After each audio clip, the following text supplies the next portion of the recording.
How many of you guys have lost friends over politics? I could not tell you how many I've lost, not only because I can't count that high, but because I'm sure that many more have merely stopped communicating with me in a silent manner. I have a buddy who I've gone to dinner with for years and years, and granted, I haven't been in the United States in a long time, so I haven't seen him, but suddenly the communication has ceased. The final nail in the coffin of the friendship, apparently, was my stance on Roe versus Wade. Because we generally agree on abortion, neither of us is really in favor of it. I very begrudgingly can understand it up to the point where there's a heartbeat, or even a little bit later, even though I hate the idea, and in cases of rape or incest, which are basically the same thing, or if the baby's going to be born completely deformed, etc., and is not going to live long because of the complications, whatever the extenuating circumstance might be, I can find reason for it, and he agrees with me. But I applauded the overturning of Roe versus Wade because we are now moving from a decentralized government back to the states. And he tells me, because I have this view, that I always take the most extreme position.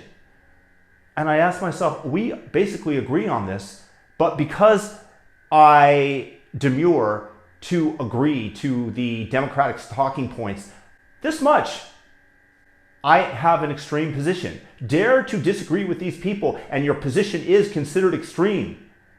Now, Kyle Rittenhouse, for example, he was vehemently against. I said this boy, the 17-year-old at the time, defended himself, would have been another statistic marker on the Antifa and BLM and leftist ledger had he not used a gun to defend himself against those who were trying to kill him, and he calls him Rottenhouse. Another extreme position taken by me that says that in the case where somebody is trying to kill you, you have the right to utilize self-defense, and he calls him Rottenhouse.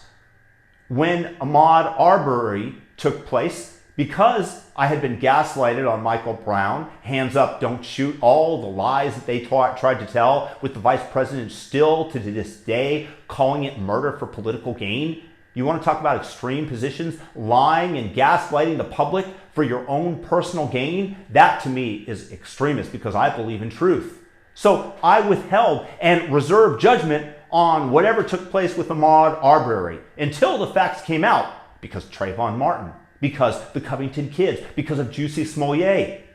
All of these lend credence to, hey, maybe we better slow down and wait, because I felt this way, because I didn't immediately condemn. I'm the extremist? Wow. After January 6th, Amazon and the other web services shut down Parler. He defended this. He said that there are times when free speech should not be allowed, when there are utter lies, that you don't get to determine what is a lie. Because we all know that the powers that be have never lied to us, from Hunter Biden's laptop to Russiagate to the Covington kids, Jussie Smollett, that they were peddling this nonsense lies. And you want to have me believe in everything that one side of the aisle tells me, that they are trying to institute the Ministry of Truth here in the United States, the Department of Disinformation, Misinformation?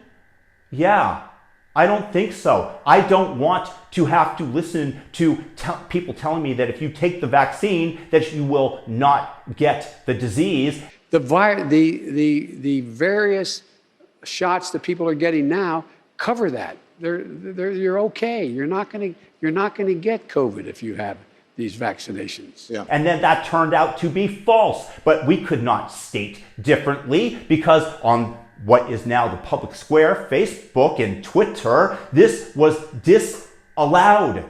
You would be given a strike. Now what turns out to be true.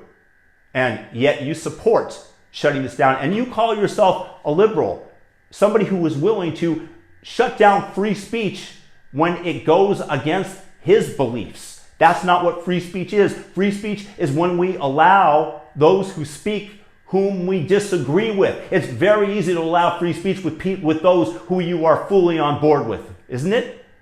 And yet, me defending the right to free speech makes me an extremist. When the virus was really trending, I stated that perhaps, just maybe, given the fact that it was from Wuhan, maybe, and it's called the Wuhan virus, this is where it emanated from, and they've got a laboratory right there studying coronavirus, maybe, just maybe, it escaped from the lab, and that made me a conspiracy theorist. Another extreme view that I took.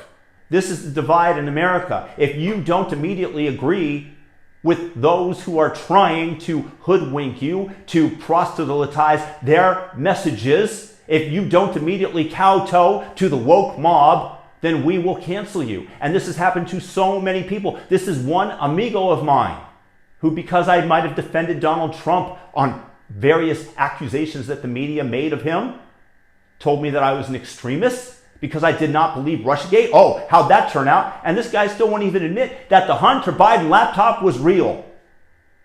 And yet I'm the extremist. I always hold the most extreme view. These people are dragging us off a cliff and using the threat of cancellation, whether it be friendship, whether it be business, whether it be your personal liberty, to take us to their set of beliefs, which are at the bottom of Hades, at the bottom of the pit. If you take a look at all these utopian-driven cities like San Francisco, where they have poop on the street, where they have homeless everywhere, where they have people shooting up drugs, where they are fining people $1,500 for parking on their property. When you want present day discrimination to make up for past discrimination, that means that I should discriminate against somebody who's German, who might have killed some ancestors that I had in Eastern Europe? No, that's not fair or right. Yet I am the one who holds the extremist position. How many of you guys out there have experienced something like this? I would love to hear your story in the comments section below, because I think that we would all benefit from it, and maybe somebody who's on the left-hand side of the aisle who are thinking these thoughts might reconsider them. Secondly, I don't think that I have excised anybody from my friend group, from my Facebook, over their political beliefs, because I believe in diversity of thought. It's my belief, and you guys tell me what you think, that most people that do this are from one side of the aisle, that aisle being the left. And I think that it's terrible that politics have become a tribal blood sport. When you stab your friend, you have that blood of the canceled friendship over you, and you take that as a victory sign, and you paint it over your face and hold your scalp on high. This is not good for America. This is divisive. This is completely antithetical to classical liberal values as well. When I first graduated from college, this just didn't exist. I was on the left, and I could have political differences with my buddies on the right, and I would think, oh God, why can't you think like me? And all of a sudden I've come over to their side, largely because I believe that they are right. But the point being is that, again, how does this benefit everybody? How does this divisive nature of politics dividing us make us stronger as a nation?